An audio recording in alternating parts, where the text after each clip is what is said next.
Well, he does that quite a lot for United, doesn't he? Who's that? I said he does that Oh, quite a lot for United Dave's anyway. here as well. Dave! Hey. Yeah, my boy. It's only the third flop Man United have had. Mkhitaryan, Kagawa. Just forget the German. You've got to stop getting players from Dortmund. What's up, Dave? There we go. We're back for a little bit, boys. Back for a little bit. Yeah, we're live now, guys. We're live. Welcome, everybody, to 101 on Arsenal. It's actually our Premier League Premiership show of the transfer January market, and we're going to talk today about what every team kind of needs. We might not do every team. As Drew pointed out, we haven't got 3 hours tonight, but we're going to be kind of brief and talk about really what we think every team or most of the teams or the most important teams, as we have Man United, Liverpool, Man City, Arsenal, and Chelsea here. I don't know where Andy is, by the way. I had no indication whether he won't be able to make it tonight or not, but I'm sure that he'll be here in some capacity.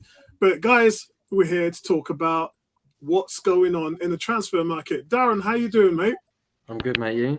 Yeah, I'm all good, man. Today I've had a struggle. I've rested. My mum's come over from Feltham to see me and spend the night with me. So it's good to have mum in the house. Big shout out to mum. Yeah, in the house. And Neil, how have you been? I've been good, mate. I've been good. Apart from the injections and watching Liverpool draw against Chelsea, I've been fine, mate. Been fine. And of course, not playing Arsenal midweek made you a little bit happy, didn't it? Oh yeah, I was so looking forward to see our kids against your kids, but we'll just have to wait until next week now, see what happens.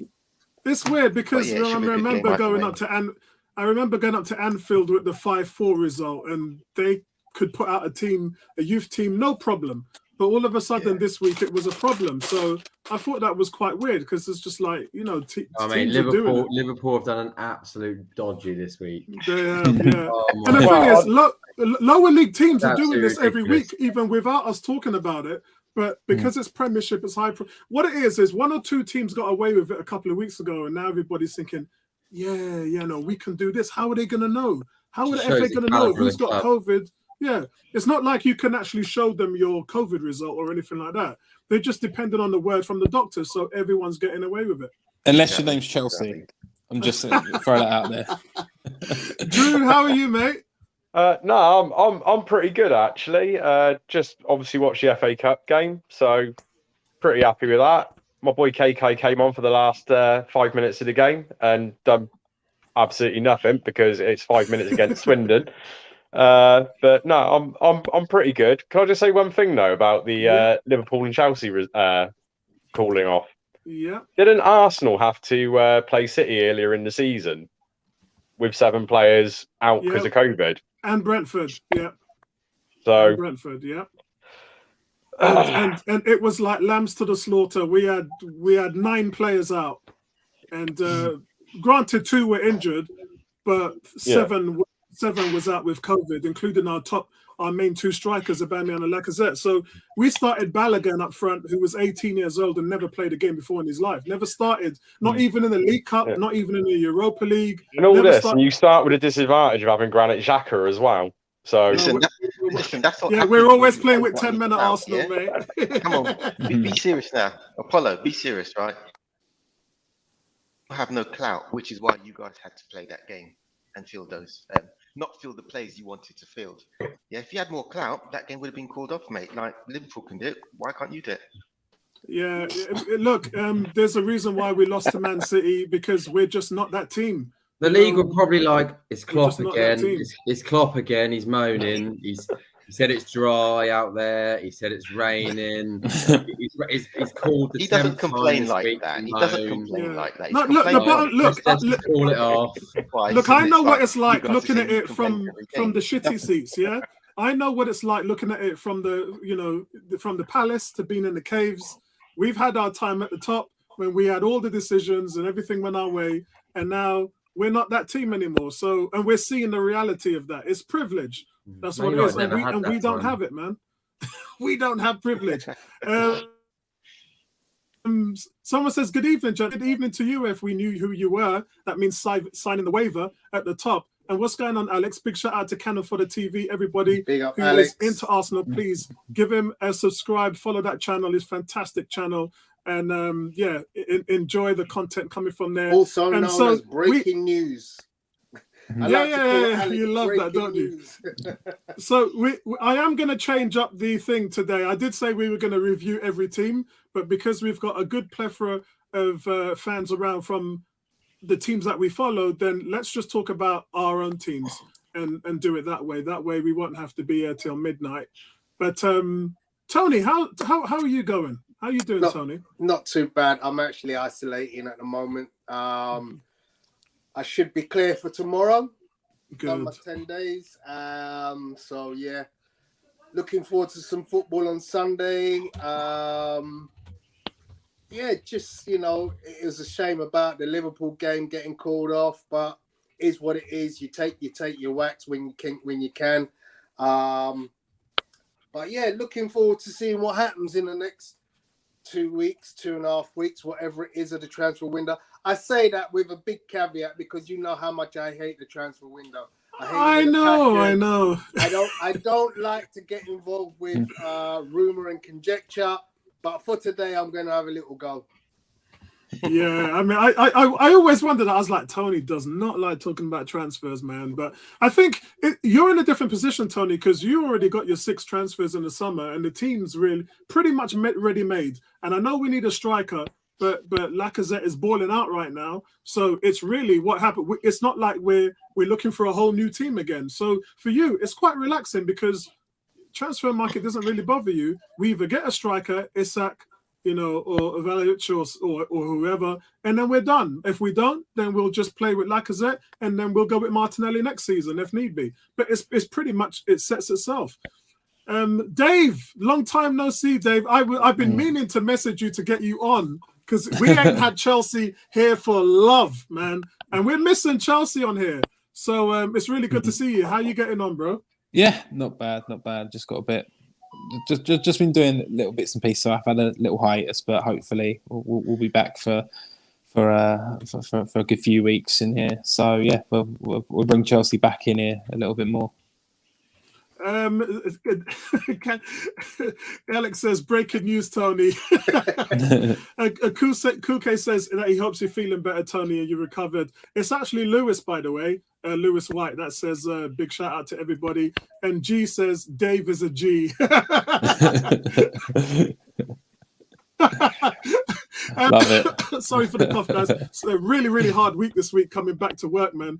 And Andy's smiling like a Cheshire cat because Conte is delivering on a silver platter. Well, I don't know. I reserve judgment on that at the moment, but yeah. How are you doing though? How are you doing though, Andy? And your screen's not green as well, so you're sorted. Well, that's a big bonus at least. I'm doing all right, mate. I'm good. Apart from I've got a thing in my eye which is doing my head in, but yeah, other than that, I'm good. Spurs are sort of.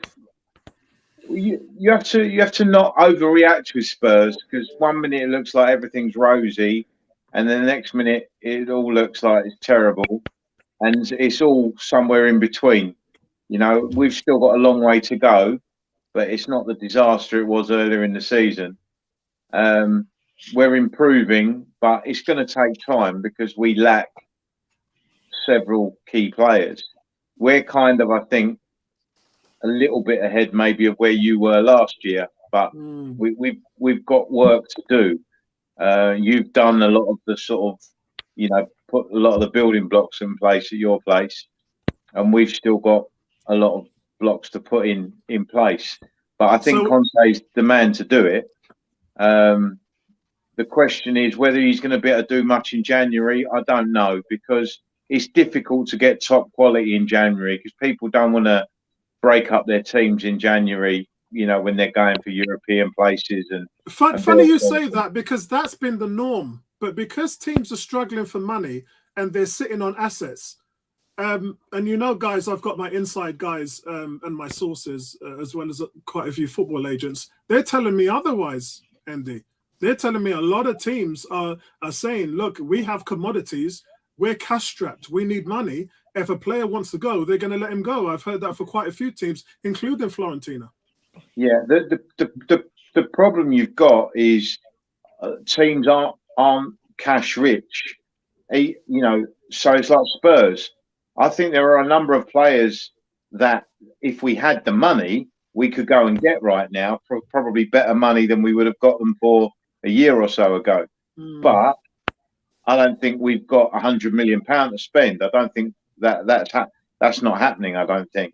What they're looking for at Tottenham, what they seem to have been, the plan seems to be get free transfers, but pay them more money than we, maybe start up in what we're prepared to pay in wages, but not pay out transfer fees. We're looking at the likes of Kessié at Milan. We're looking at Rudiger from Chelsea. These are the guys that we are targeting. Now, I don't see there's any way that Rudiger's going to come to Spurs. I don't think it's going to happen. But they seem to be talking about it a lot. But, I mean, it seems to be Spurs seem to think that Rudiger's going to come to us. I still don't see it happening. I think they're putting pressure. I think Rudiger's putting pressure on Chelsea to up their contract offer to him. I think Rudiger wants to stay. Yeah. But he wants Chelsea to offer him what everyone else is offering him, which at the moment they're not prepared to do. But I mean, Spurs are prepared to go big on Rudiger, like big like break our wage structure to get Rudiger. But I think Rudiger secretly wants to stay where he is. But he wants Chelsea to pay the same amount of money as Eriksen to train him. Has Conte offered Eriksen to train? So I swear I read that today. Yeah. He's basically said the door's always open. If Eriksen wants to come and train with Spurs, he's welcome to come and train with Spurs. Eriksen's saying he wants to get back and play for Denmark in the World Cup, which means he's got to get back to playing top-level football. Obviously, it would be like a kind of bit of a fairy tale if he came back to Spurs. They don't always work out, Andy. I know, exactly. Well, that's what I'm saying. You don't know what's going to happen. But whether he could do on something like a pay-as-you-play basis, I don't know. But it would be a big risk for any top side to say, well, here's a big contract, because you just don't know what's going to happen, do you? Okay, guys. So let's kick off this podcast and come to our first team now. And we're going to kick this off with Dave. Dave is a local Chelsea guy who knows what's going on. And what we're going to talk about now is, what exactly do Chelsea need?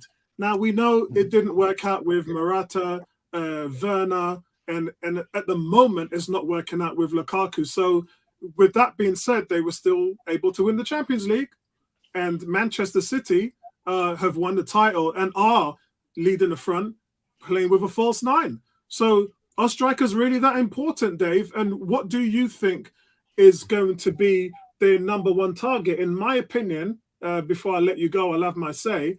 We know Ben Chilwell's gone down with a season-ending injury. Marcus Alonso is their only real recognised left-back. So for me, I'd probably be looking for Chelsea to strengthen there. Also, potentially signing some of their loan players back, because they've got about 100,000 players the loan on army to help with any injury issues. So, Dave, kick us off. What is it that you think Chelsea needs? And after Dave has his say, you guys can chime in. All right, I'm going to be political here. What do Chelsea need? Damage control is what we need, because obviously we've had the Lukaku incident that's come out. It looks like it's all settled now, but hopefully time's going to be a healer with that. But we still have a few players that, like Andy said earlier, like Rudiger's going out of contract, Aspi is going out of contract, Christensen's going out of contract. The other day, those three centre-backs were starting for us. So straight away, it's okay, if we're not going to tie any of those three centre-backs, or obviously Aspi as a full-back, down to any type of contracts, then we're going to be losing those three. And we're going to be left with Chalobah, Thiago Silva, and Sarr. So realistically, we need to start doing some control with that. I think Thiago Silva signed a new contract finally. I think it was being in the works, but we needed to do a bit of damage control this transfer window. Try and get players signed onto new contracts is, for me, the priority, as opposed to going out and buying players. To kind of answer your question about the striker situation, I mean, are strikers valuable? Obviously, I think in Lukaku's instance, he is. I know we won the Champions League, but we can have a magical run like we did, but it doesn't mean we're going to do it over the course of a Premier League season. If Lukaku is firing, we're valid challengers. If he's not, then and if without him, I don't think we seriously challenge both Liverpool and City. Obviously, City being the standout. In terms of what we need in Jan, I think wing back, either recall Emerson, maybe Palmieri from Lyon potentially. If not, we do need a wing back because of the injuries that have come through. And then, so that was my choice. My choice was left wing back. I think so. I think just because Chilwell's gone down, Alonso can dip in form, and I think if he hasn't got any competition, then that's. I think you just allow him to almost have those dips, and some games like he played against Tottenham the other night, he can look good, but then there are some games where he can look absolutely horrendous. I just think you need to get somebody in. Whether the links with Digne from Everton, obviously before Everton he was at Barca, whether he can do something for us potentially, but. I mean, is it not just better to go and save the money and bring a player back out back from loan? So, yeah, I think Chelsea, to kind of summarise, damage control is the big key. Get players signed on contracts, and then maybe if you're looking to do something in the window, maybe a left wing back. That's smart because I mean, I spoke to a couple of guys today from SPG Sports Management, and they'd already said to me, because again, Rudiger, who's in his prime, by the way, is 28 years old, he can sign pre-contracts with other teams. Yep. His agent has already received calls from Real Madrid, PSG, Bayern Munich, Juventus, and today Barcelona called. So they're lining up for this guy because and notice most of those teams are cash strapped. Yeah. So it's I think Spurs would be good because he doesn't have to move anywhere. Spurs have the money to spend because they haven't really invested that much. And, you know, we all thought that the stadium was going to be an Achilles heel, but somehow Levy's managed it. And that's good. And now fans are back in the stadium. So that's given Spurs the flexibility. We saw what that flexibility of fans coming back has given to Arsenal. They went out and spent more money than anyone else last summer. So it's going to be interesting to see. Definitely keep an eye on what's happening with him. Because Lacazette's in the same position. Both players are still wanted and needed by the club, but money talks, right? Yeah. Anybody else want to chime in on Chelsea? Can I say one thing about Rudiger? Because I've heard the Barcelona thing. I mean, I don't get why Barcelona keep linking themselves with players at the moment. They've just signed Ferran Torres from City, but haven't been able to register him. And offered him back to City on loan for the rest of the season. So, yeah, there's no fear of him signing for Barcelona. But I think though he does want to stay at Chelsea. I do. It makes sense for him. It's an agent's play. It's an agent's play. I've spoken to these. He's next week, £300 a week. Thank you very much. Yeah. To be honest, though, Chelsea do whatever it takes to keep hold of Rudiger. I think he is an absolutely brilliant defender. So I think they just break the bank for him if they have to. I mean, they've kept Thiago Silva on, who is like 100 now. So I mean, they need to do whatever they can to keep hold of him. But calling back Palmieri as well to cover Chilwell's absence for the rest of the season, I think it's probably the smartest move they can make without spending money, because Digny's just not.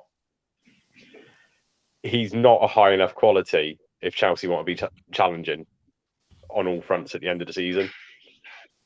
No, I don't think he is either. And I think if we can get Emerson back, that'd be the best. That's probably the best option. Although like I said, you've got two players at left wing back, Alonso, like I said, who dips in form, and Emerson, who he just never really fit at Chelsea during his time. And I think that, and he never really got game time anyway. So I think if he was to come back, I just couldn't see him starting games. And I couldn't even really, I think he would just be backup, really. I just think he'll be back up to Alonso. So on the Rudiger situation, it's just, I think he does want to stay at Chelsea, but then we don't know what his motivation is. You have to. He's in his prime now. He probably thinks he's owed money as well. He probably thinks I've played well enough and continuing to play well enough that I should be due, some type of massive pay increase. And if money is his motivation, which it could well be, none of us know, then he could just go, right, hi suitor, come and get me with a big signing on fee. As well. So, and if his agent's touting him about, it kind of says a lot, really. It's not. I don't think it's not like the Thiago Silva kind of contract extension where it was a bit. I think it's quite blatant it was going to happen, and it weren't like clubs are coming in, maybe because of his age, but you can still see the quality of the guy. Whereas I think Rudiger, younger, but we don't know what his motivation is. If he left Chelsea, in all fairness, everyone would be sad, and I think, but I don't think we'd be upset with him because he's helped Chelsea a lot, especially from last season as well, winning that Champions League. I think the only place that would be angry that he'd go to is anyone in the Prem, but especially Tottenham. so I think if he was to go to any other club, then fair dues. You can't let players like that run down a contract. Yeah, and the powers with the players right now. We're going to move to Darren. So what does Man United need right now? I'll give my opinion first before I go over to Daryl. For me, guys, Fred, McTominay are decent players, but United's problem is always since Scholes. I mean, Darren's going to hate me for this, but since Scholes left the team, they've never replaced the guy. They need a true ball winner, not just Scholes as well, but Fletcher. I keep talking about Fletcher in that Man United midfield. It's kind of how we see our Thomas Partey, Gilberto, the invisible wall, and Man United just haven't had that. A true ball winner. Deep line playmaker in the midfield that would sometimes help to protect the defense, which is quite brittle at the moment. For me, I'd have to go defensive midfielder. Darren, what's your thoughts on what is it that United actually need? So I've got 4 players written down here, and it will relate to exactly what you've said, basically. Obviously, Man United are in a weird position now where I don't know what we are. So I feel like we need a striker and a right back as well, but I don't know what we are as a team. I don't know where we're going. They've obviously got an idea. It's breaking down at the moment because they're going from one system to a complete drastic change into a system no one's ever seen before, unless you've watched RB Leipzig week in, week out. But I'm hoping that's something like when Liverpool were Klopp, everyone used to think, oh, this is too much. They're too gung-ho. But it was a plan. So I'm hoping that it's a plan that we're going to stick with, and it will come with it. But the 4 players I've got written down here, and this is only because of my knowledge. Obviously, people... Right, because I did speak to Colin today. He was talking to me about Arsenal, giving me some updates. But he did tell me that you guys made a phone call today to inquire about a player. Right, who was that? Declan Rice, 100 million. So, well, I haven't actually got him written down. So actually, I'll add him because I forgot about him. So the 4 players I had written down, and this is only through my knowledge. I mean, managers will know more than me, scouts. But the reason why I've chose these is Premiership experience. I think some of the things that Liverpool and City have done very, very well is taking the best of the teams below them, like your Mahrez, who else, like Milner's, your Henderson's, and because they know the league and they know how to play in the league, and they're very, very good players. So I've gone for Neves, Ndidi, Basuma at Brighton, maybe a little bit more of a gamble, maybe because he's at Brighton. Bellingham, 100%. But again, a little bit more of a gamble because, as we've seen with Sancho, the German league that means jack shit, and he was in the Championship before, so that's still a gamble, but he's young. And then obviously Declan Rice. The only problem with Declan Rice is There's no problem with Declan Rice. No, I'm not saying there's no problem. I mean, I think he's a top player. I think he he's a would top player. transform your team into title contenders. Oh, no. We're way off that. If you think Declan Rice is so solving Man United's this is Declan Rice we're talking about here, Darren. So what Manchester United need and why Solskjaer broke down with his system and why this system's not happening. We don't have footballers. I know that sounds really weird, and everyone's going to say we've got loads of talent, but a lot of our players are moments players, like Rashford, pace, shot from distance, Ronaldo, finishing. Everyone's just like moments players, like Pogba, get the ball, try and play like the worldy ball. Bruno, play the worldy. We've got no players in the middle that can just keep the goddamn ball with quality. And the reason why Tuchel was able to go into Chelsea and make such a drastic difference, because I mean, look at the 4 or 5 midfielders they've got there. They're all variety. They can all keep the ball. They can play the ball in difficult scenarios. Fred and McTominay, Matic, and I mean, who else have we got in there? Like Pogba. They don't move enough in that midfield, and they don't take the ball under pressure. And when they do, Fred kicks into Rose Ed. Scott McTominay needs 3 touches before he's got it under control. No one's got that quick thought. You know, you see Jorginho, and it's nothing complex either. It's just they get into like little pockets and they take it and they give it back. And Manchester United need that. And we need footballers in our team. And I would go for that for now. And then when the new manager comes in, and then you can like see like, right, we're going to be this style. We're going to be a counter-attackering. So then obviously what striker or right back goes with that. But I think midfielders, and yeah, Rice is in there. The only problem with Rice is 100+ million, and yeah, that's not a problem. That's not a problem for Man United. Bro. No, it isn't. It is. Well, I know you say that, but our owners don't actually put in any money into us. I know we spend a lot of money, but they don't actually. They don't need to because you sell more merchandise than any club in the world. You don't need to buy Rice. Do you just buy Rice? Because we don't really spend more than 100 million in a season, not net. So. Do you just buy Rice? That means you've got no right back because Aaron Wan-Bissaka is dreadful. Your striking situation, Cavani's leaving. Pogba's leaving. Ronaldo.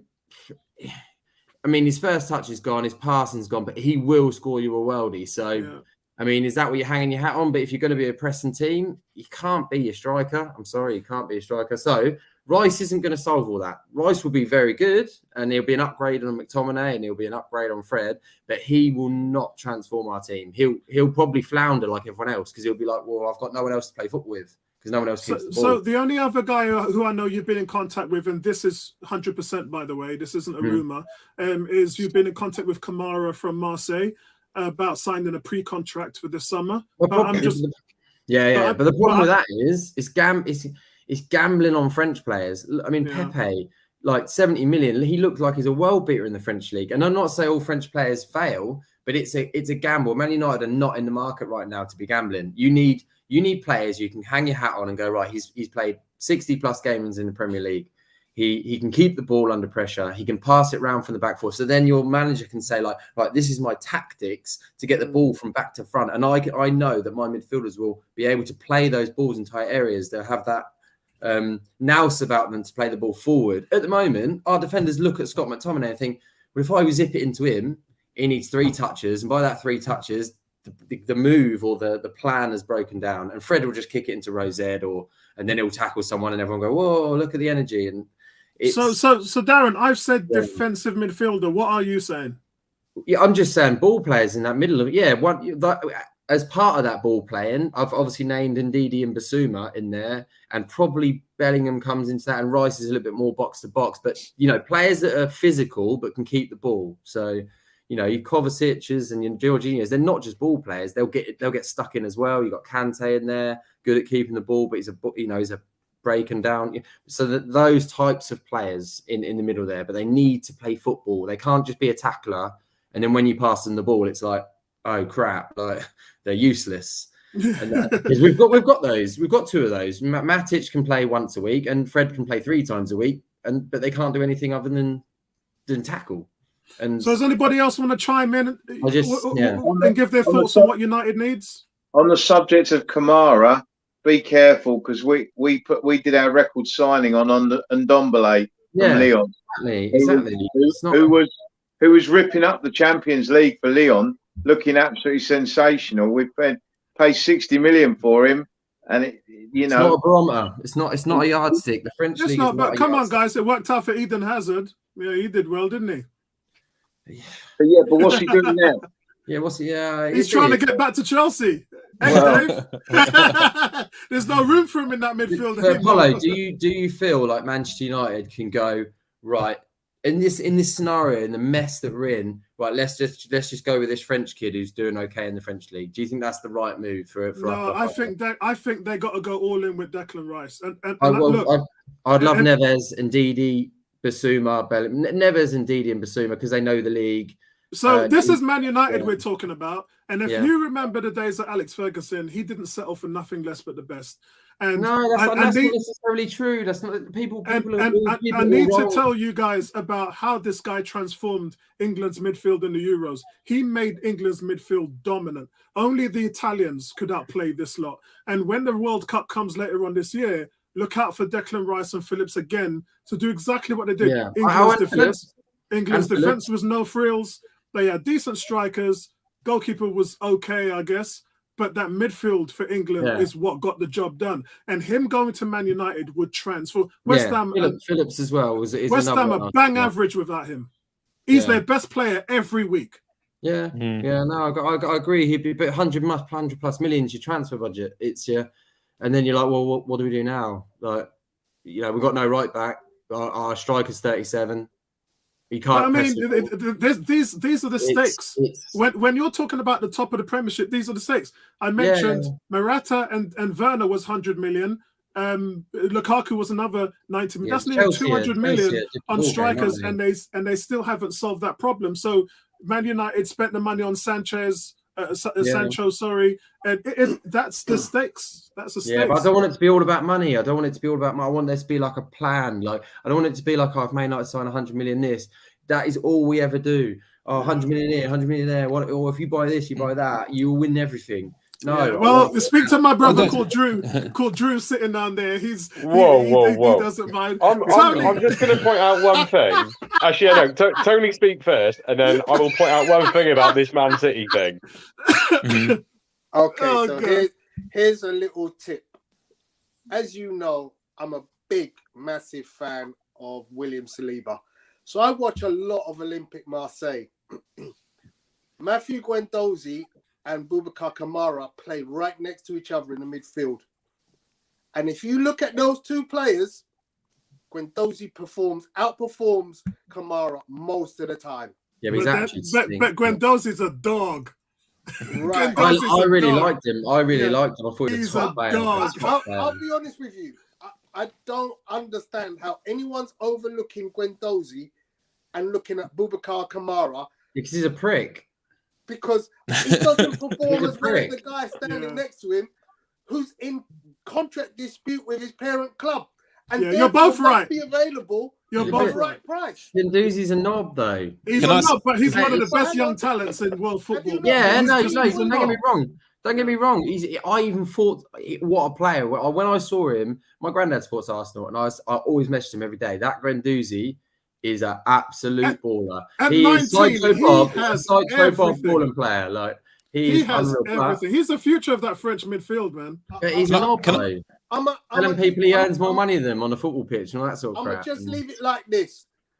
The French, L'Equipe, recently published their 100 best players of the season. Guendouzi is number 22 in that list. Kamara is Guimaraes is number 60. Kamara is even worse. But Tony, can I tell you something? Go ahead. I just Googled top 10 right backs before this. Thought I'd do a little bit of diligence. Guess who was number 10? I don't know, man. Go on. Aaron Wan-Bissaka. So come on, lists don't mean shit these days, mate. Lists don't mean shit. Aaron Wan-Bissaka's number 10. Let me say something on United. I think it's quite difficult. This transfer window is going to be quite difficult because you've got a caretaker manager in place, and I think you can't really look at the long-term vision because. And I think I was watching something earlier, and it's every single manager that they've had post Ferguson have all had different styles, and it's almost like you've brought a couple of people in to do Yeah. from Moyes that's still there. A couple of people from Van Gaal, a couple of people from Mourinho. There's never been that kind of those players that have actually been identified and gone, right, what system works, and it's almost so like panic. This links back to my first comment. Was I'm hoping everyone's ripping the shreds about Rangnick and saying he's this and saying he's that and saying it's not working. But what I'm hoping is that he's just going, this is my system. They've brought me on to be a consultant, be a manager, and this is my system, and this is the plan that we're going to have moving forward. So I'm going to play it week in, week out, week in, week out, week in, week out. I'm going to train it week in, week out, week in, week out. Instead of, like you've just said, all right, we'll go and get Poch in, but we haven't got the players around him to do it, and then he'll go, and then we'll get in Allegri, and he'll play defensive, and we'll get players, and it'll all just be like that cycle. Do you know what though? It can still be like that. If Rangnick says, right, I'm gonna get the players in that I want, then come end of the season, if he just wants to be a consultant, then you get another manager in who kind of goes, you know what? Hopefully, him being the consultant the manager will be part of what he brings in, like what his ideas. That's what I'm hoping, like a club thing, like this is what we're going to do as a club, and this is how we're going to prepare.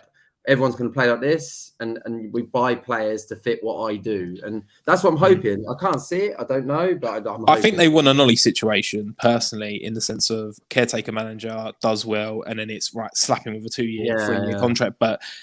It almost makes sense to try and see if you can appoint someone now for next season, and then work with the United board and Rangnick to say, actually, these are the people that I want in now and for the future.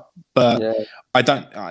Who are you going to get that's out of that wants to manage United right now? Who's not in a job, or who's going to put their neck out on the line and say, right, if it is someone like Poch, go right, I'm going to go to United, and then upset people at, and kind of upset people. So I don't know. It's going to be interesting to see. Overall, we're a mess. The thing is, I'd actually say Poch would be the perfect choice as the next United manager. He really would be. But we're looking at Rangnick because Poch loves the money he's getting at PSG, I'm assuming. That banker from Essex that doesn't know football, that guy, he was running us. So that's half year. No, I'd say though, if they were to bring in Poch, because we're looking at Rangnick's going to be kept on as a consultant for the next X amount of years, whatever they're going to do with him. If your director of football, which is basically what Rangnick's going to be, and your manager have completely different footballing philosophies, which they do, it's not going to help United in the long term with their transfer policy at any point. I'm not sure Poch's philosophy isn't that different from I was going to say, it's not that different. It's not miles. I think it is nowadays. I think Rangnick's very solid in this. I've got this system. That's the way it works. United what they need to do is they need to commit to a manager and commit to that manager for a couple of seasons, so that manager can put a team together where he will sort out the wheat from the chaff with the current team, but be able to bring in his own philosophies, his own way of play, and bring in his own players. The problem with United is they haven't had a manager over the past few years who's been there long enough to be able to establish that, which is why the team has too many players from different managers. When you go back, I still believe though, Ollie would have done okay if we. I think he would have done really well. If we would have got some midfielders in, I don't know who's sitting around that transfer table with like Michael Carrick, etc., top midfielders. Who around that table is not saying, unless they did, and the target. They spent 400 million with him there. No, but okay, you can pluck sums out, and you can pluck. It's not always down to Ollie, is it? That it'll be right. We've approached him. We can't get those, and this is what we've got left. And I imagine he identified targets like Rice or midfielder, and then they've gone, we can't get him, but you can have this centre midfielder. And Ollie's probably turned around and gone, what is the point of me getting that midfielder that I don't really want just to fill a hole? So, and I think he was given Van der Beek because it was cheap, and it was typical Man United to get a cheap player. Like, I just feel like he was let down there. I just think we need better midfielders, and that would give us a better, like, Chelsea are a good team to go into as a rogue manager or an outside manager because they've got so many different ball players across the team and manager can come in and play sort of different various styles. Whereas Manchester United's midfield is so gapingly poor. It's mid-table at best. It's you've got a lot of central midfielders, but without an identity to them, which is the biggest issue that I can see of them. They're old, or they're not very good first touch, or they can't pass the ball, or so there's no. Whereas you look at like Chelsea, like I keep saying Chelsea, and even Liverpool, that they all can play football. So if you're a new manager going in and say, "Oh bloody hell, I've got 4 midfielders here that can all play football and are all, they're all really good technicians." And then you can create a plan off that. If your midfield is good that can play football, you can create a plan from it. I think it's easy to play. Like it's much better than other gaping holes around the team. If you haven't got left midfield, you can play a different way. Or if your midfield is strong, then you've got a good base to work from. And Man United just don't have a good midfield, and we haven't had for years. Like since Scholes left. The elephant in the room, though, with United, no one's mentioning, is Ronaldo. Yeah, I know. I said that, didn't I? That is the elephant in the room because. Let's not beat around the bush. Ronaldo is one of the greatest of all time. All right, he will score you goals in any game. He can finish. He's always going to get you a goal. United would be out of the Champions League if it wasn't for Ronaldo. That is a fact. But the fact is, if United want to move forward, and I do think it's what did for Ollie. Yeah. Ronaldo did for Ollie. Basically, it was as simple as that. And because you brought him in. And you had to change the way you play to accommodate Ronaldo. Well, with that midfield, he will win you football matches, and there's no question about that. But at the same time, to progress the club, that wasn't the right move to make for Manchester United at that time, right? It wasn't the right move. With that midfield, he should have just because the midfield is so poor, and like you say, we shouldn't have got Ronaldo in. He should have just carried on being a counter-attacking team because the midfield's not good enough. So you just sit in, not so much sit in because it's Man United, but you know what I mean. Play defensively sound, and then have your Rashfords and your Sanchos and your Greenwoods, and just try and score goals with Bruno playing the balls through. That could have been his plan. That should have been his plan until he got midfielders in, and then he should have been. Because what I think he was trying to do was right. We've done the counter-attacking thing. I think we've nailed that. I want to try and sort of. Take control of games. And with that, he didn't have the midfield to do it. It all broke down and we fell apart and he lost his job. So guys, let's move on to Neil. Sorry, can I just make one quick point? Because I always seem to be... This guy loves Ronaldo. I do. Go on and quickly. I don't understand. Because if somebody else in Man United is capable of scoring goals, because that's what it's all about. Football is not a difficult game. It's just about scoring goals. If Man United have got any other player who can step up and start scoring goals when he's not on the pitch, because that's what you're basically saying is take him off the pitch and play someone else. Look at the percentage of wins with him and without him. With him, we're dreadful. Without him, we're better. Yeah, so, that's like Aubameyang, Arsenal. It's how the team plays, isn't it? It's not like how the team plays. And Arsenal played so much better without Aubameyang. As soon as Aubameyang's out, we played better. But yet he's been saving them over the last few years. Aubameyang's the best goal scorer in your team by an absolute country mile. He scored 20 goals a season. He was world class for like. Yeah, tied Aguero and Harry Kane for a Golden Boot, Tony. But you take him out of the team, and the team plays better as a unit. Let me make a quick point on United because at the start of the summer transfer window, it felt like, and especially with the Ronaldo transfer, it felt like we're all in kind of thing. It almost felt like. Do you know American sports when like a team kind of goes, right, it gets like near a trade deadline and they go, we're going for a title almost. And they start making these massive trades for big players, almost like if people watch the NFL, like the Rams.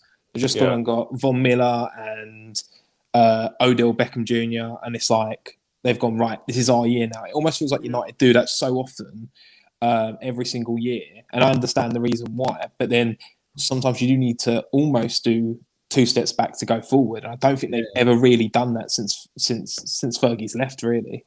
In a weird way, Ronaldo derailed Ollie's plans. He had a plan to get a centre back in, get another winger in and play counter-attack football. And you know, I know we had crap strikers, but we were still scoring goals, so it was fine across the. Ronaldo came in because we didn't want City to have him, and then it's like, right, what do I do now? Because I can't play counter attack, and then he's lost, and he's lost all that. He's lost that plan that he had. All right, guys, let's move on to Liverpool now. Let's move on to Liverpool. So again, I'll have my say. Neil's probably not going to believe what I'm about to say, but we talked about Chelsea not having a bona fide strike. Well, they have a bona fide strikers, they're just not playing them. We talked about Man City, false nine, and them doing it. So I'll give you one guess what my position of need is for Liverpool. It's central striker. Now, for me, I think you could do with another option because Firmino, when he struggles in form, they got Jota, and I actually like Jota in front of Firmino. But I think Diaz of Porto seems a little illogical given the ties with the player, and maybe they have to start looking for Jordan Henderson replacement soon as well. But for me, they're about to lose Origi. Origi's been approached by 3 Italian clubs. Liverpool fans don't actually like Origi. I like the player, and I would give him a chance. But some Liverpool fans just don't like him. But for me, guys, I would be looking for a central striker. Neil, you got the conch. What would you be looking for in the transfer window as a Liverpool fan? To be honest, that's a difficult question. And the reason why I say it's a difficult question is as long as our players are fit, we don't actually need anybody in the short term. The thing that's messing us up at the moment is AFCON. And as much as I have respect for AFCON, for a Liverpool fan and for Liverpool, it's just come at the wrong time, basically. We need to string a few wins together, and we're going to be missing 3 key players. 2 of them are our most key players, which is Mane and Salah, and we're also going to be missing Keita as well. So short-term wise, we have got, as you said, we've got Jota. We've got Bobby as well. Hopefully, over the 2 games that those guys will be missing, we'll still be able to do the business without Salah and Mane. That's a big ask for the others to kind of step up and actually fill those boots, because that's very difficult, especially with the way Salah's just blasting his way through the Prem at the moment with most of the goals that he's scoring. Where can I start? Okay, so for me, and this sounds kind of crazy, what we actually need is someone to take over from Alexander-Arnold. And the reason why I say this, and I've been saying this in a couple of groups before, is that the one thing that Liverpool missed, and they're still missing, is a midfielder who should have taken over from Coutinho. We brought in bit part players who can do some of what he does, but nobody can do everything that he does. The closest player we have to that in the current squad is TAA. Yeah. Another reason why I say that as well is that with TAA, obviously he's a winger. He's always bumming up the wing. Yeah, he's a wing back, isn't he? I mean, you got Tomiskas, you got Gomez. Yes, but the problem with TAA is that he spends more time up the field than down the field, and we all know that. As good as he is going forward, he's not that good coming back and defending.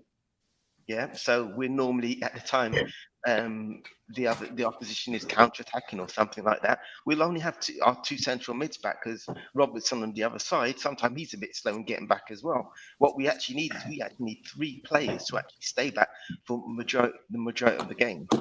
Yeah, but wouldn't that disrupt the balance of your team because of how it's set up? It's that high tempo, high press. When you do lose the ball, you have to just like Man City. When you do lose the ball, they all play rondo and try hard to get the ball back, right, knowing that at the back they're a bit loose. No, you're right. But the thing is, looking at the current team at the moment, we're still getting caught like that with the high line. Chelsea exposed us on that. On Sunday, we're still getting caught, and sometimes our high line is too high. Yeah, and when it's too high, and you've got the younger players bombing at you, and all you've got Van Dijk and I've just got a brain fart at the moment. Yeah, they're not Van Dijk's pretty quick. Matip's not the quickest of players. Yeah, and we get caught out like that. And to be honest, I'm surprised that we haven't been caught out more than we actually have. Yeah, you watch the next game that Liverpool playing. You look at their back line and look how high it is, and look how slow we are in getting back. Yeah, especially when, as I said, Robertson and when Alexander Arnold are way up the pitch. Yeah, I'll be sure to feed that back to Mikel Arteta tomorrow morning. No, don't. I didn't say that. I'll deny it. I said I'll deny it. do you know what? But that's what's been happening. And as I said, Chelsea exposed us in our last game against them. Yeah, we got caught. Yeah, but I don't think you can. I don't know. Like, remember, your gaffer weren't there, and I think you would have made changes. These guys still know what to do. It's their job. Yeah, listen, Arteta went there against Man City, and look what happened. Yeah, but no, what I'm saying is, Klopp is there to be shouting his orders and stuff like that and to remind the players. But come on, man, we know that he was probably on the other end of the phone anyway with his number 2. I just think, I don't think take that Chelsea game into kind of. I think, listen, it wasn't the greatest performance from Liverpool, but regarding that, you still got a draw, and I think it doesn't matter whether it's a great performance or not. We got caught.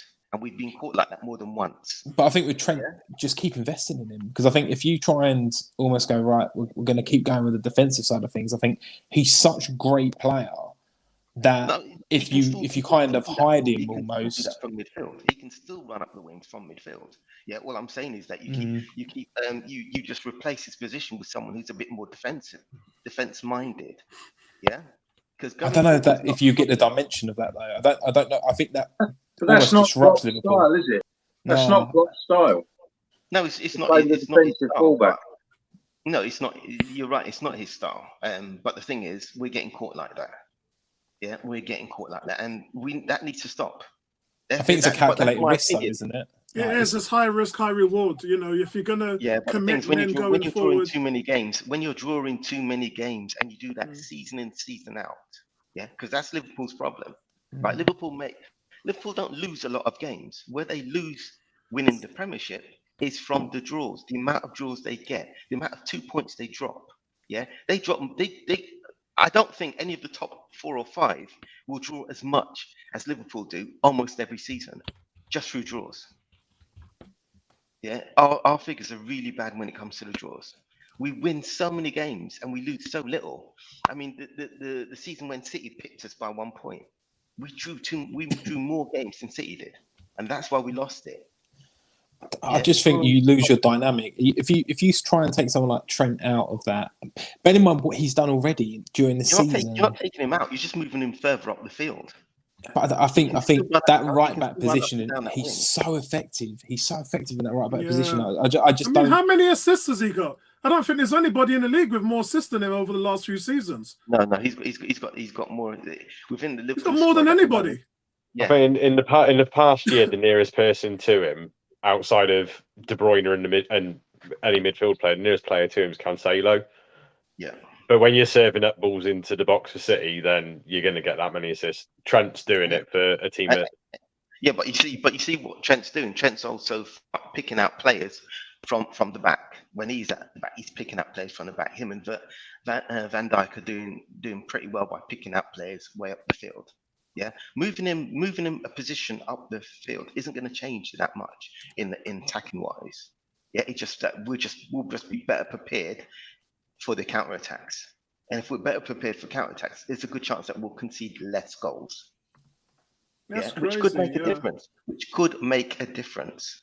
Yeah, at the moment, as I said, we draw too many games. We draw too many games against lower end teams that we should be spanking like all the other top teams are.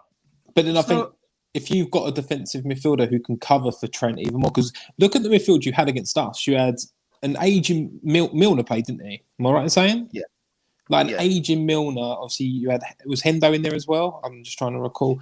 Okay, so like you've got 2 aging players in there. If you manage to get somebody who could do the work rate that Henderson could, a year or 2 ago before his injury, I think that solves the Trent problem because then he can just bomb one and then. Fabinho's our defensive midfielder. Yeah, he didn't really do it. Yeah, true actually. No, but he's our defensive midfielder. Yeah, Milner can be a defensive midfielder as well. And to be honest, when he plays defense as a defensive midfielder, defensive wise, we're better because you're right. He's aging. He's getting a lot slow. He's going against young boys. Yeah, he's fit. Don't get me wrong. This guy is really fit and he's doing really well for his age. Yeah, but he's still going against youngsters who can run rings around him now. Yeah, he's just got to that stage where he's just slow. So Neil, 18 has just said, what's your answer to the question? What position would you need? And he said, and who? Who would you buy? I think you just said didn't you just say you didn't need anybody, which is crazy, really. What I said is if we can keep our players fit, we don't need anyone. Yeah. And the thing is, what Klopp always does, he looks at long term anyway. He's not looking at someone. I mean, we're going to be missing 3 key players. Klopp's not going to go and buy replacements for those. He's probably going to try and want to use one of the players that we've already got, because it will only be 2 games that they'll miss. Hopefully, when those players come back, they're not going to come back injured, and they'll just be able to slot back in. Liverpool have always played with a small squad. Yeah, if you look at the bench players, they're not the best players in the team. But you still have to replace them. So let me name 5 players. Some of the other guys might not know who they are. So Tony Gallagher, Morgan Boys, Origi, we talked about, Nat Phillips, Nico Williams. That's 5 players who are going to be leaving this, or already. It's not confirmed that they're all going to be playing. I mean, players like Nat Phillips, right? For him, I think it's best for him to go, right? Yeah. And the reason is he's a really good player. He's just not going to break into that central midfield role. But Gallagher and Boys have already gone, and Origi's out of contract in the summer, so that's 3 already. Yeah, but Origi's going to hang around till the summer and see what he gets. He's also hoping that Liverpool do offer him something, because they're not giving him what he wants. Yeah? So again, who would you? What is it that you think that Liverpool need? Long-term wise, okay. Let me see. Let me think about this now. Right, so we don't need anybody in the back. Midfielders, we need to replace Jordan Henderson. Henderson, definitely. To be honest, I've never been a fan of Henderson anyway. Never. I haven't. I have never been a fan of Henderson anyway. He took his team to the Champions League, mate, and he won the Premier League with his team as well. That's what I call captain. James Milner. He didn't win it. Huh? James Milner's no young spring chicken. He's gone back to Leeds. He's gone back to Leeds, hasn't he? James Milner? Yeah, hasn't he gone back to Leeds? No? That's what I heard today. Hold on. Yeah, that's what I heard. There was a discussion about it, but I didn't know it had gone through yet. Me neither. I just wondered if it had happened already. That's when he started out, guys. They wouldn't sell him yet. It's not yet. That's spicy, that is.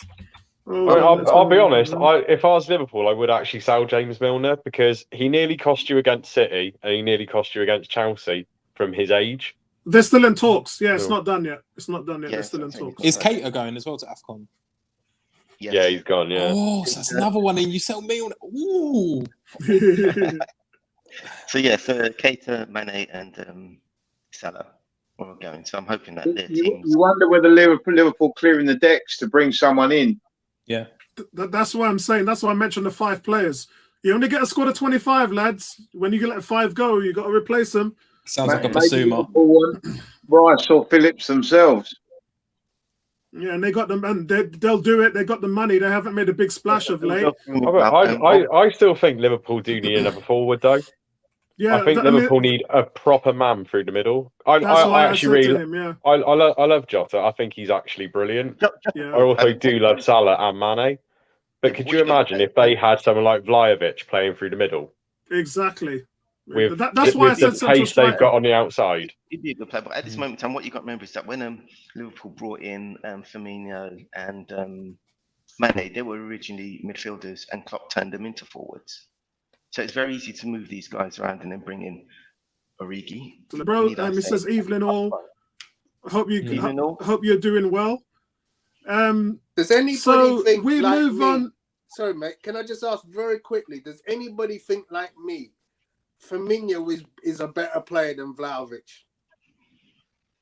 He's a better footballer, but he's not as good a finisher. He struggles with his form. I do like Firmino, I do, but would I have him at Arsenal? No. No, but Firmino's role is Firmino's in his 30s. Did I just say you wouldn't have Firmino at Arsenal? Did I actually just hear words? No way.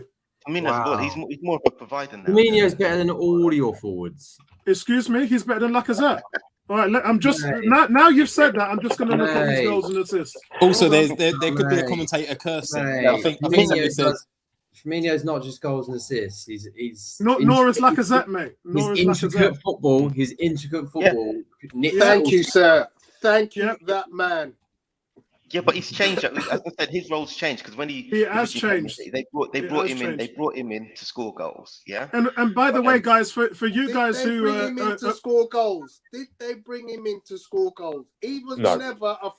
He was. His role's changed now, Tony. His role's changed. Goal scorer. Yeah. He came in. He came in as midfielder, stroke forward. Right. Yeah. He's that false nine kind of like pivot player. So. Yeah. For all you guys who subscribe to the channel, I made a video today on Vlahovic and Lacazette. So after you finish watching the stream, you can go to my channel and check that out. Really good insight into how good Lacazette is as a player. But I totally agree. He's no Firmino. Let's be honest. Come on, mate. Come on. That's your Arsenal hat on there. And I don't even support either of the teams. Firmino is so much better player. Sorry, does Firmino... Hold on, sorry. Can I ask you a question? Does Firmino score a goal every other game? No. Oh, right, so the conversation's over then. No. So let's move on to Manchester City. Manchester City drew... Move on again, because they've got about 90 million... I love the fact that Man United fans always say about how much money City spend. I'm only putting you Here we go. So we've 400 million for one trophy in the past 5 years. We've got City, Spurs, and Arsenal to go. So let me have my say on Man City. Funny, I talked about Liverpool needing a striker. They need a centre forward. And Manchester City, I'm afraid I'm going to have to say centre forward. No. Harry Kane, you can see my friend there right at the bottom of the screen who's smiling like a Cheshire cat. Harry Kane's not going to happen. And I just think that with that age and the dip in form, I mean, I tend to think that Spurs are better without him when they play in song. They just seem like a more cohesive team. But then Andy might agree, might disagree. But for me, guys, they've got to make a move for Haaland. It's got to be Haaland or bust for them. And don't be surprised if he tries to push that deal through in January to try and beat the competition. Haaland's a City player with that intricate football? Yes, definitely. Really? Yes. Yeah, definitely. I will take the piss out of the German league any day of the week because I think it is a piss poor league. But Haaland's one of those players who he's just a bit special. I mean, he's 6'4". Yeah, but it's absolutely lightning pace. City knit the game together, keep the ball, and if they've got someone who doesn't keep the ball very well up front, then. Well, listen. I mean, this is true, but our alternative apparently is actually Vlahovic, and I want to get him off to Liverpool. So. No. Do you know what? Firmino would be great. Without a striker, Darren. Without a striker, they got a 10-point lead. That's what I mean. They've had 33 points from their last 11 games. Imagine if they brought Haaland in and they're trying to knit that play that they do, which is so boring but so great. And they give it to Haaland and he can't play those little intricate balls. This is actually the thing. And this is why I don't think City do need to go into the market. You got to think of a team game, not just like the name and the money. That's the people need. Well, I would be shocked if Drew says he needs anything else. Drew, what do you need? Kane is different. There is actually one position I think we do need to look for covering, and Kyle Walker is obviously getting on a little bit now. Mm-hmm. The pace hasn't gone yet, but I think City need another fullback, and I haven't decided yet whether we need a left back or a right back. Because obviously Cancelo naturally is a right back, so he can cover either position. Pulling teeth here, yeah. We've then got Zinchenko and Ake as our other two fullbacks, and that troubles me quite a lot. Yeah. Because the only thing happening for you at the moment, obviously, we know about Ferran Torres, James McAtee, and Liam Delap. They're interested with Southampton at the moment. But there's nothing really else going on. McAtee's not going anywhere. Drew, by the way, Ake, I watched the other night. He stood out like a sore thumb compared to your players. He stood out like a sore. I remember there was this moment where the ball went between him and the goalkeeper, and because of the quality of your centre backs, they'd have just knocked it back to the goalkeeper nice and calmly, and then you'd have carried on doing your little carousel for about 90 years, and then probably scored about 20 goals, and everyone would have fallen asleep. But he just whacked it into Rose's head off, and I was thinking, what's this guy? There's one thing I always just think about Ake, and it's, there's someone at Bournemouth who's still laughing that they got 50 million for him. Yeah. And he doesn't fit you. He just doesn't fit you. It's weird. I mean, do you know who's laughing the most? Chelsea, because they obviously got rid of him to Bournemouth, and then they got another fee when we brought him off of Bournemouth. So Chelsea have made money off of him twice. Yeah.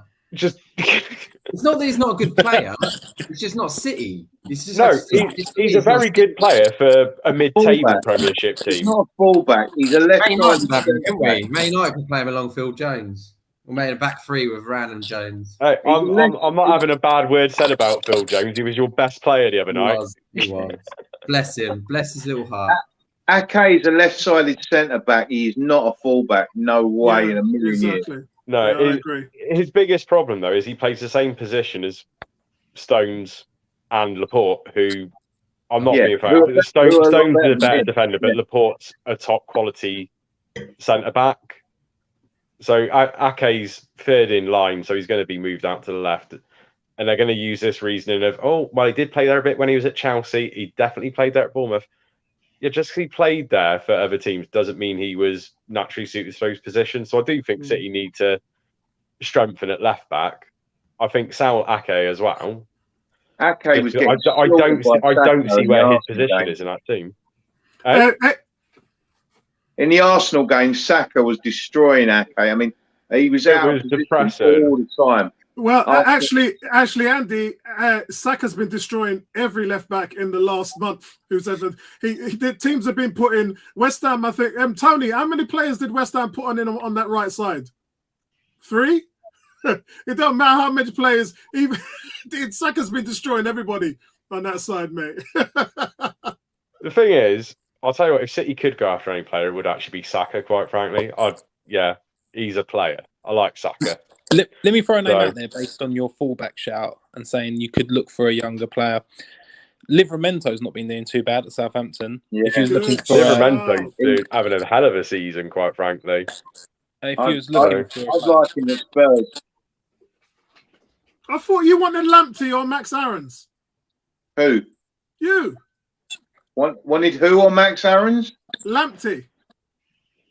Yeah, I mean, Lamptey would be my first choice, but Levy ain't going to pay 50 million for Lamptey, if you know anything about Levy. So, but Livramento is, I like the look of him. I agree. So, Drew, who's your pick? Pick for left back. Do you know what? Because we don't need a first choice left back.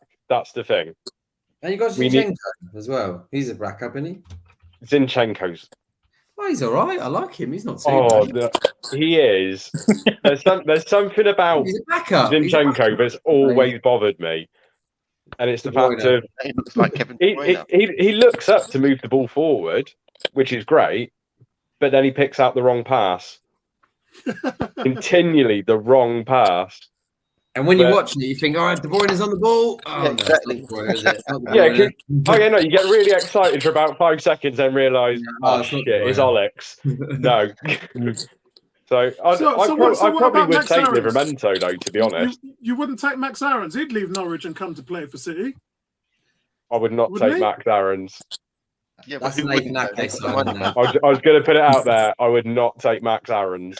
I wanted to see who was going to bite on that, but you're not all grinning. So, I mean, if it's available, I reckon Reguilon in the right team could actually be quite a player. He's a good player, very good player. I like him. He's one of the Spurs defenders. I actually think. Was that another good decision by Manchester United? Was that another really good decision by Manchester United to turn that deal down? Probably. So, guys, we move on to Spurs.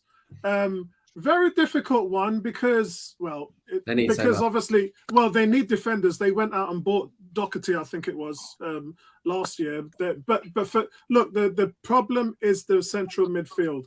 I'm not going to move from that. I've talked to Andy every week about what they've been doing in the midfield. We've talked about Nombele. We've talked about Skip. We've talked about Sissoko. We've talked about the whole midfield every week. They need, because the midfield with Dele Alli might not work under Conte. They need a midfielder, and I'm not going to move from that. Andy, what do you think that Spurs need to go out and buy this summer?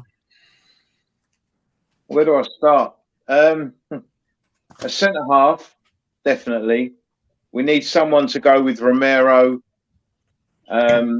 Dyer has actually played very well under Conte, and that was I said the other night when I saw that we didn't have either Dyer or Romero at Chelsea, I knew we were in for a hiding. But he's not a centre back. He never has been, man. That's like us putting Jacques at centre back. But he has played very well there under Conte. That's what I'm saying. I mean, I've been saying for ages that I don't think Dyer is good enough as a centre back, and that we need better. But to be fair, if you just judge him on what he's done under Conte, Dyer has been our best defender in the period that Conte has been in charge. Now, that doesn't necessarily mean say he's a long-term answer, but he at least has done the job since Conte has come in. I really like the look of Romero, although we've not seen much of him yet because of his injuries, unfortunately. But Romero is I think, top class in the little we've seen of him. But we've got a big problem, I think, in the wing-back role. For me, the jury's still out on Reguilon. I know you've just been saying how much you rate Reguilon. He played some very good games for us when he first came, but this season Reguilon has not been on top form. He has flashes, but he's also sometimes a liability as well. So I'd still say the jury's out a bit on Reguilon. I think he's decent, but I think sometimes his final delivery isn't the best. He has some good ones, but it's not the best. Emerson Royal, I don't know. He just hasn't done it in a Spurs shirt. He's not, for me. We made a massive mistake in pulling out of the Tomiyasu deal to sign Emerson, because we basically handed you Tomiyasu on a plate because he was coming to Spurs.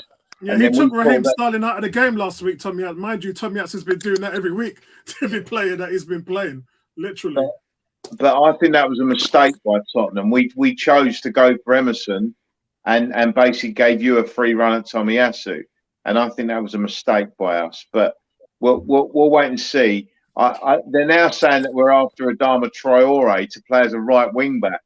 I'm not completely convinced by that. What? It's Moses. But we're apparently in talks with Traore now and Wolves now to try and get Traore and send Doherty back to Wolves as part of the deal. Oh my God. Talk about square peg and round holes. Well, so Wolves are going to get the better end of that deal then. Remember, Conte did something quite special with Victor Moses, didn't he? Do you remember? Yeah. At Chelsea. So whether he thinks he can do something similar with Traore, I really don't know. But I mean, wherever you put him, people are just going to be bouncing off him anyway. So, but he's certainly going to create havoc, and maybe Kane and Son will benefit from the havoc that Traore will create. I'm not convinced by his end product, but maybe, he can cause enough damage for other players to benefit from that. But I really want us to be able to go. They're saying that we're going all out. Apparently, Paratici's ringing Rudiger every day, apparently, trying to make sure that Rudiger comes to Spurs. I'm still not convinced it's going to happen, but if we could get it done, that would be an amazing piece of business. Yeah. Although it won't happen, it obviously won't happen in January. We're talking about end of season. Apparently, we're going all out as well for Kessié at AC Milan. on a free at the end of the season. That would also be excellent business, I believe. I want to see Conte make a statement, because Darren talked about Ole Gunnar Solskjaer, and when I heard that, I thought to myself, Arsenal haven't had a spine since Wenger left, and since actually the Invincibles. So 15 years, we haven't had a spine. In comes Arteta. Yeah, he gets Ramsdale, he gets Gabriel, he gets Ben White, he gets Thomas Partey. He just goes right through the spine, bang. And as soon as that happens, they have the third best defense last season. Yeah. You can buy all the wingers in the world, but if you haven't got a middle, then it's useless. It's useless. So when I see Arteta doing that, I hear Darren what he talked about with Ole Gunnar Solskjaer and yourself in terms of a spine. Where's the spine? Conte has got to put that in, Andy. That's my next point. Is the big problem I have with watching Tottenham now for quite some time, and certainly under Mourinho and more recently, is we're not. Darren was talking about it earlier with Manchester United. We haven't got footballers in midfield. That's why he's brought Winks back in, because you've got close to it. Højbjerg and Skip they'll work hard. Scott McTominay and Fred, that's who they are. Oh, come on, don't say that. You know how much I like Skip. I hate when you guys talking. But you know what I mean. You know what I mean. But he's such a lovely player. The reason why he's brought Winks back in is because Winks is a baller. But Skip is young and he can be developed. But Andy's not feeling him. What, Skip? Yeah, you're not feeling him. No. I'm not saying I like Skip's intensity, but for me, he's not a quality footballer. Yet. He can be. He's a decent player, and you want to like him because he's English and all the rest of it. You want him to be successful, but I don't think he's going to take. He's not Champions League level, in my opinion. That's just my opinion. I might be proven wrong, but right now, for me, he's not top draw. Now, but he's young. He could develop and he could get better. And he's certainly as good as anyone else in the Spurs midfield at this moment in time. So I'm not saying I don't want him in the team. What I'm saying is that I think if we aspire to be Champions League on a regular basis, we need higher quality than that in our midfield. And I would also say the same thing about Højbjerg. He's done a very good job for Tottenham in the couple of years he's been there.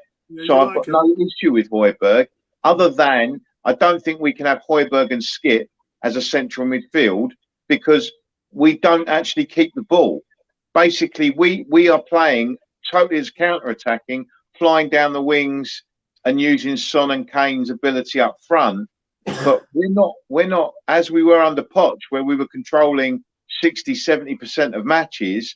Most of the stats were in our favour for possession in the games. We're having 40 odd percent possession in football matches. We're playing on counter attacks. It's not good to watch. We're not playing football through the midfield in the way City are on a different planet, but in the way that some other teams control a game. Even Wolves. How good were they? The other night. I did say to you before the Jimenez head injury, Wolves had the best record against the top 6 teams out of any Premiership team in the league, and people forget that they were a damn good, solid outfit. They got footballers. I said to you a couple of weeks ago, Wolves are a decent, well-organised team. They're a good team. They're very difficult to beat. Whoever gets Ruben Neves, man. That's what I mean. He's why he's on my list. Yeah. I might have to call it a night soon because I got to be up early with a little one. No problem. We're literally done. We've only got Andy and then Tony's going to do Arsenal, and then we're done pretty much. I can miss that. I don't want to hear about you lot coming back to fruition. I would like to see us get someone like Brozovic from Inter Milan. He's someone I rate, and Kessié from AC Milan. That these are people that we're being linked with, but again, we're being linked with everybody, so it's difficult to know where the true targets are. But I think we certainly need to improve the midfield if we want to become a top side, because we're not good enough in terms of retaining possession of the football. and how to feed it through to Kane and Son. We've got two of the best strikers in Europe, and we're not giving them the ball. I mean, we didn't do anything. I mean, Chelsea, quite frankly, it may. I don't think it will, because I don't think we're going to overturn a 2-0 deficit. But it could come back to bite Chelsea, the fact they didn't finish off the other night, because really Chelsea should have beat us 5 or 6 on Wednesday night. I mean, they were that dominant. They were that in control. We were poor. What are you shaking your hand about, Tone? I'm going to be honest with you. I was not that impressed by Chelsea. Because think about it, Andy. They got 2 lucky goals. And what other chances? No, I don't think Chelsea was sensational. I just think we were that bad. They should have buried us. I don't know. I don't think Look it at was the chance. that dominant. They could have had 5 or 6. I don't think it was that dominant a performance. No. But Chelsea haven't been in good form lately. Is that right, Dave? No, but I think we did dominate Tottenham. It's just we can't finish our dinner. Simple as. You look at chances that we squander as well, especially in the last couple of games.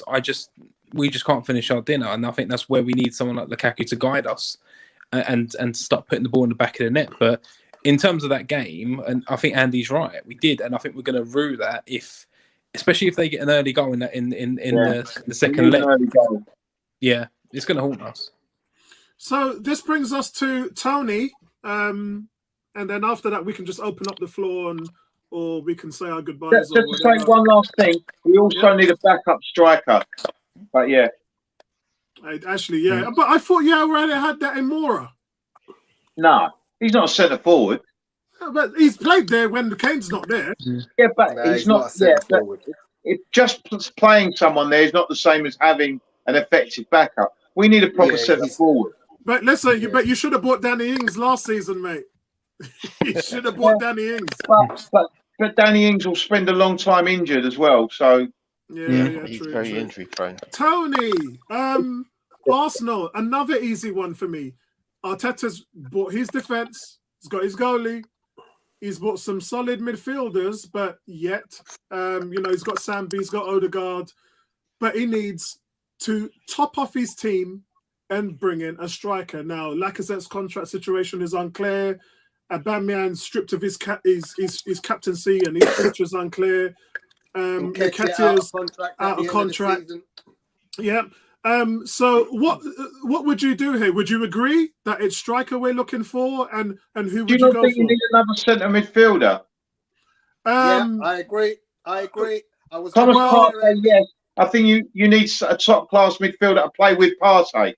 Yeah, I mean they're definitely going to address that if they're letting Niles go to Roma, which looks like it's definitely happening now. Then they're definitely going to address that. Yeah, especially with El Neni out of contract at the end of the season. Xhaka just isn't good enough. Never has been. Never will be. Agreed. Partey is not looking that great this season, although he looked great. He looked great last week, didn't he? He was man of the match against Manchester City. One game in 20 ain't gonna cut it for me. Sorry. No, Tony, because he's been decent the 2 games before that. It's just in the bigger. But he played 20 games already this season, bro. Come on. Yeah, it's not. He's been dreadful, but he's been his form's been incrementally improving. He's been dreadful. Yeah. There's another guy who's been outperforming him. Even Niles, when he played, outperformed him. Yes, of course. So let's be honest. Arsenal do have to do something in the middle of the park, and they need to do something up front. That's it, really. I mean, who do I want? Yeah, I'll take who I get. I'm really not that bothered because I'm like literally a case of you're gonna throw a million names in the hat as they always do, and one of them's gonna stick on the wall. But Tony, like I said, Vlahovic, but you know what? If we got Calvert-Lewin, would I complain? Hell no. But Tony, like I said in my video today on my channel and yesterday, would you be bereaved if they move Martin Elliott to the point and then put Smith Rowe back on the left? No, because I'd be happy with that. Yeah. I heard one of the guys. I don't know. I think it might have been Neil. It might have been Neil. I heard one of the guys say, "No, I wouldn't want that because I want somebody who's world class. I want someone who's not Champions League level." Actually, it was Andy talking about Skip. But But Martinelli at the point and Smith Rowe on the left, I can live with that. Is Martinelli a centre forward? Is he? I'm not. He can play. Martinelli can play right, middle, number 10 on the left. He can play anywhere. I've said many times I rate Martinelli highly. I'm not sure he's ready yet to be a centre forward. He's I think maybe in 2 or 3 years' time, possibly, yes. But now I don't think he's ready yet. I just want to say two things there. One, he plays there for Brazil. Two, he's played there for Arsenal. Remember when Aubameyang got a red carded, straight red, and he was out for 3 games? Yeah, but you can do it for an hour, and you can do it for 2 games. But to do it consistently, game in, game out over the course of a season, it's like I don't think he's ready yet. Is Mason Greenwood? Okay, like Mason Greenwood. Yeah, and that's fair enough. That's a fair opinion. Let's not misunderstand what he's got. He's a very good, attractive, very fast player, but he hasn't got anything like his man muscles yet. He's still only 20? Just turned 20. Right. So he's got nowhere near his man muscles. He ain't gonna hold off a big defender like Samson Head, Maguire. He ain't gonna hold off a big defender like Rudiger. He ain't gonna hold off a big defender like Dyer. So he needs to grow his man muscles. Yeah, I would like to take him on the boxing pads and build his man muscles. In 6 months, you'd see a different player. But right now, he's too lightweight. We see. So you'd rather go for Vlahovic, Calvin Lewin, or Ollie Watkins? Yeah. What about Alexander Isak? Any, I don't care. I like him. It just needs He's a good player. Yeah, me and Neomis were targeting him from the Euros, and last summer Arsenal contacted his agent twice, and 2 days ago they were in contact with his agent again. So, but they keep telling us 60 million. They're not going to move from that number. Lads, I'm going to have to bow out. It's been a pleasure. Have a good weekend, yeah. So, yeah, we're pretty much done, guys. We can open up the floor and do any. I hope you all got out of the cup, apart from us. Nice one. Have a good weekend. Easy. Bye. Yeah, guys, we can open up the floor. Pretty much discuss what you want until we close out the evening. First of all, you guys, did you enjoy your Christmas? That's the main thing. Christmas is good, man. Great Christmas if you're a City supporter. So, is there any results? Aside from the New Year treat that we got at the Emirates last weekend, which was, I'll be honest, City should have lost to Arsenal last week. So, but Drew, overall, what did you think of Arsenal's performance? Because you've heard me and Tony talk about, and Bertram talk about them every week. And the thing is, because you guys don't mainly watch Arsenal, because you had it there firsthand, what did you actually think of them? Arsenal were a better side than City for 90 minutes. Got outdone by, I'm not going to say bad refereeing, I'm going to say inconsistent refereeing. Neither was a penalty, or both were penalties. I think both were. I disagree. I think all 3 decisions were absolutely correct. Yeah, you bastard. Well, this is the thing now. Listen to Andy. There wasn't enough consistency from the referee. Even Ian Wright said all 3 decisions were correct, and he's about as biased as they come. No, that is true. Although, I can't really argue with Wright either on that one. But Ederson got the ball, so it wasn't a penalty for Arsenal. That was not a penalty.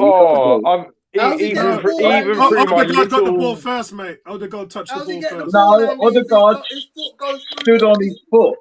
That's a bit different from Ederson kicking Odegaard. Ederson got the ball, right? Ederson played the challenge. The ball went in the direction of his challenge, so that wasn't a penalty. See, the second one, Ederson's foot hits into Odegaard's foot, which then deflects the ball off.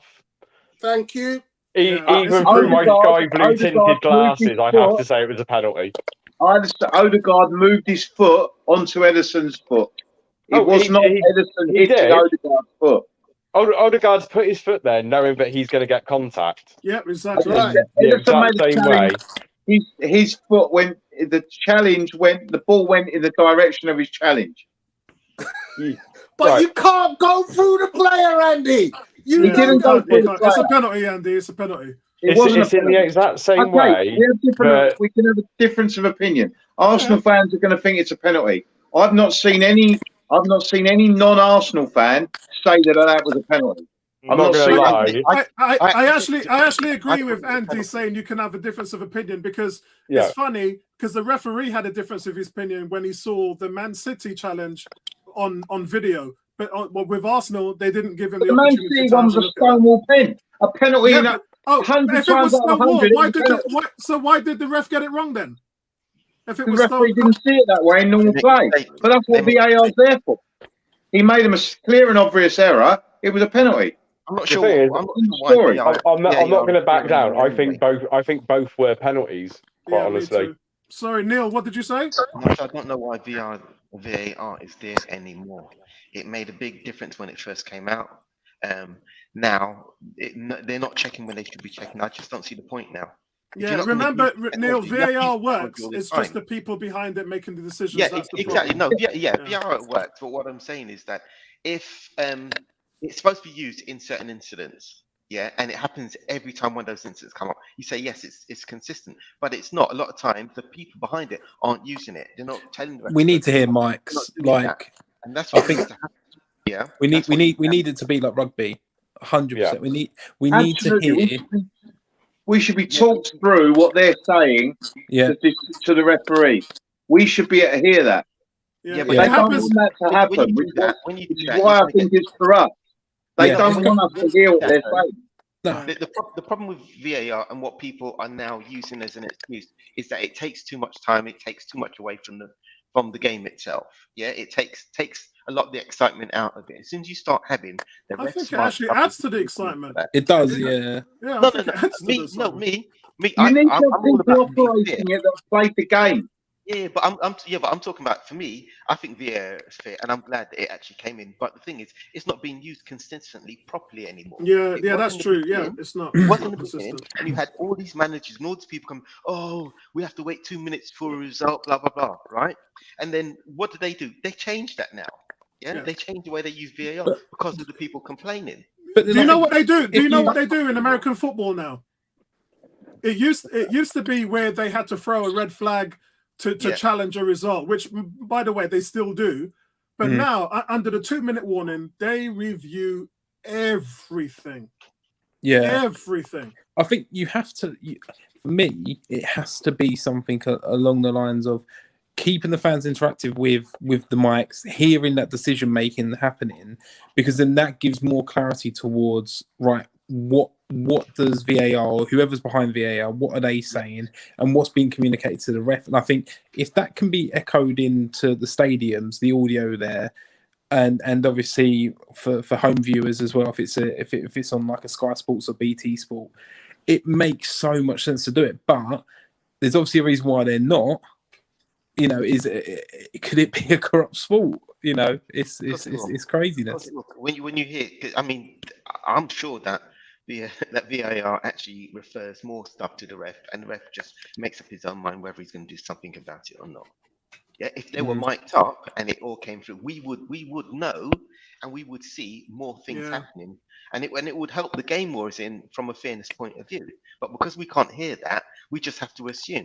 And then obviously when people are waiting for a result, every time you see VAR decision is being checked, that's when people start, oh, what's going on there? And then everybody's own opinion counts at that particular moment in time, and not the ref's opinion, whether the ref gets it right or wrong. It's really bad in the Emirates. They need to fix that in the Emirates because we have no idea what's going on. Most times we don't even know stuff's being checked. I have to text them guys on the forum to ask them what's going on. It's ridiculous. It's the same everywhere, though. Every team has that. It's not not every team, Tony. Not every team. Every team doesn't know when it goes to VAR what's going on. If you're sitting at Aston Villa or you're sitting at Millwall, you ain't gonna know what's going on. I've talked to Ian, and he says that the guy on the PA telling them everything what's going on. Our guy on the PA, you don't even hear it at the Olympic Stadium at West Ham. Apollo. Yep. Can you up this guy Vinci Tone? Yeah. It says Andy was Kane's challenge a penalty. Is he talking about the one at Watford? Vinci, you talking about the one at Watford? I believe so. Yeah, I believe he is. If you're asking me that, personally, no. I don't think so. What a win for Spurs at Watford, Andy. Jeez. Sorry? I said, what a... Yeah, he is. He said yes. Yeah, I don't. For me, that wasn't a penalty, no. What a But win. as 96 captain of England, minutes. he'll get the penalty and he'll get the decision, right? Yeah, see, we don't have that love at Arsenal at the moment. So, guys, closing comments from you guys. You looking for much to be done this month in the transfer market, or you just think it's going to be let's get on with it? I mean, I'm not going to comment on the players linked with Liverpool because it's always crap every transfer window until we actually get someone. But I think Phil Coutinho going to Aston Villa, I think actually for his career, that's probably an improvement because he wasn't going to go anywhere at Barcelona. He's had issues, obviously, with the hierarchy there. They've obviously clearly thought they spent too much money on him, and they need to get rid of him. So him coming back to the Prem and going to someone like... I actually thought he was going to go to Newcastle. I thought Newcastle would have been a better bet because they would have kept him more long-term, and they probably would have helped build a team around him, whereas Villa, he's just going to be a piece just fitting the jigsaw they've got at the moment. Yeah, it really depends on what Steven Gerrard has plans for him. It really depends because I don't think other teams. He's there on loan until the end of the season, so it's just temporary at the moment. I'm not convinced about this Newcastle money because all the deals they're talking about, they're trying to cut corners on this. They want Arsenal to pay 3/4 of Aubameyang's salary. Like, if you got all this money, you just throw the money. I agree, Tony, but the problem is, say if they get relegated, then they get stuck with your salary. So yeah, what? but if you want to stay rich, what you do is so what? Do you know what? Do you know the impact of the outlay of money that would have on that guy's pocket? It would be like you and I turning out our wallet and saying, "Oh, I dropped a tenner." Yeah, but that's how much we're talking about. I understand that, but I don't think they want to make. They want to show that they're not going to be people going to take the mickey out of them and just you're going to pay whatever we ask. They're not going to just pay 300. If you really want someone and you have that money at your disposal, like they say they do. Tony, they saw it happen with Robinho, Santa Cruz, Adebayor. They saw Man City. I suggest that tells you that they don't want Aubameyang that badly. That's what Let's work this out, guys. You've also got to. Apparently, Newcastle are the richest club in the league, outweighing every other club by 23 times. Bottom of the league. Bottom of the league. Yeah, and they but Tony, spent think about it, Tony. Zero money. Yeah, but Tony, think about it, right? When you look at Newcastle, they haven't got an influential manager anyway. So a lot of people look at what you're saying. Eddie Howe is influential. Well, apparently he's supposed to be the second coming. Who wants to play for him? The money. Which person? The money. No. And the money. No, but think about it. It's not just about the money. What you got to look at is it is about the money. Neil. It's not just about the money. There are players in China right now who are only there because the money. Yes, but the thing is, yes, but you look at Newcastle, right? Newcastle in a position where they might actually get relegated. Exactly. No big names want to go to a club like that, knowing that they might get relegated because they haven't got out of that position yet. Really? Yeah, it doesn't matter about the money. I think you're missing the point. Money you want, but if you still get relegated and you're playing in the Coca-Cola Championship, are you going to see these top players? I think you missed the point. I just explained there are players earning big money in China. They're playing in the pub league. Isn't there a salary cap in the Championship as well? One second, Tony. Let me ask you one question. Right? No, it's in the one below that. Big name right now has said they want to play for Newcastle. Which big name has said they want to play for Newcastle? Yeah, but I don't know. If you can say, but which big name? They've got the money. They're flashing the cash exactly because they're not. No, they're not flashing any cash. It's because of their position. If Newcastle were at the top of the league, listen. If Newcastle were at the top of the league and they were looking like they were winning it, guaranteed you'll get a lot more big names going. Yeah, I want to play there. Yeah, right now they're facing relegation. Yeah, they're facing relegation right now. So how much did they pay for Trippier? Andy knows. What? How much did Newcastle pay for Trippier? 12 million. 12 million. That's what I'm saying. Pittance. Yeah. We know they didn't pay So- any money for him, but the bottom line Okay, is, who really Neil. wants to go there? Neil, Yeah. all Plus, I'm plus saying add-ons, is, but yeah, 12 I'll million say plus again, add-ons. the money is overhyped at Newcastle because I don't know what's going on. Yeah, it's but not if they got overhyped. all that They money, just, I think they it was ain't doing Andy. jack with it. I think it was Andy that said that they don't want people to take the piss because the fact of the matter is, and these are the facts, if they get relegated, the Championship only pays you 7 to 8 million per season. Exactly. The Premier League pays a base 94.1, leading up to over 120 million per season. It's a huge cost. And they don't want to get caught with their pants down. It's as simple as that. They're being They're cautious. gonna get caught with their pants down. They're being Their pants cautious, are Tony. down. That's They're all. bottom of the league. Sorry, Dave, did you want to say something? Tony, I believe Newcastle are going to stay up. I think they're going to stay up. Dave, did you want to say something? No, I think on the Newcastle thing, it's like going. Obviously, if you're bottom of the league, no one's going to come out outpouring and going bloody hell. I really want to go to them. Like water's wet. Nobody wants to play for the bottom team in the league, do they? But at the same time, if they approach someone and they do offer that money, who knows that you got to approach them first to be able to say, what's this player's motivation? But you also have to convince that player that you're not getting relegated. Newcastle cannot. No, you don't. Now. You don't, Neil. I don't know. No, Newcastle had Joey Barton and Kevin Nolan for a season in the Championship, and they were Prem players at that point in time. But you're talking about Joey Barton Bro, and thing, bro, come on. You're making a They weren't too bad, people need to be convinced they're going to play in the Premier League to take the job at Newcastle. That's a fallacy, bro. Because people will go where the money takes them. Sorry, guys, can I get? We'll see. Sorry, guys, can I get Drew? Drew wanted to say something. People are going to Qatar. People are going to America because all right, there's Tony. big money there. Tony, Drew wanted to say something. Drew, they're only 2 points behind Watford out of the relegation zone. Well, I'm pretty much actually going to agree with Tony on this. If the money is there, you will convince a player to come. Mm. Regardless of where you are on the table. And I've obviously been through this as a City fan. Do you really think Carlos Tevez wanted to risk being in the lower half of the Premiership? No, he didn't. No. But £280,000 a week made him go, I can be down there if I want to. Do you think Rocky Santa Cruz wants to take a sideways step from Blackburn to City? Because that's what it was at the time. No, he didn't. But again, 150 grand a week made him take that move. Robinho, would he have ever gone to City if we weren't paying him 200 grand a week? No, absolutely no chance. And that's why, same with Adebayor. That cold, he wouldn't have gone there. Yeah, he had to wear gloves when he was playing football for City. That's right. Yeah.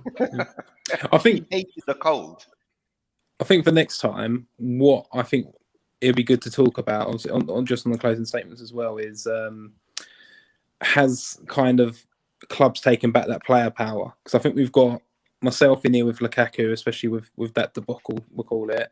We've got Andy in here with Kane, and obviously we've got Aubameyang as well. Are clubs starting to take back that player power?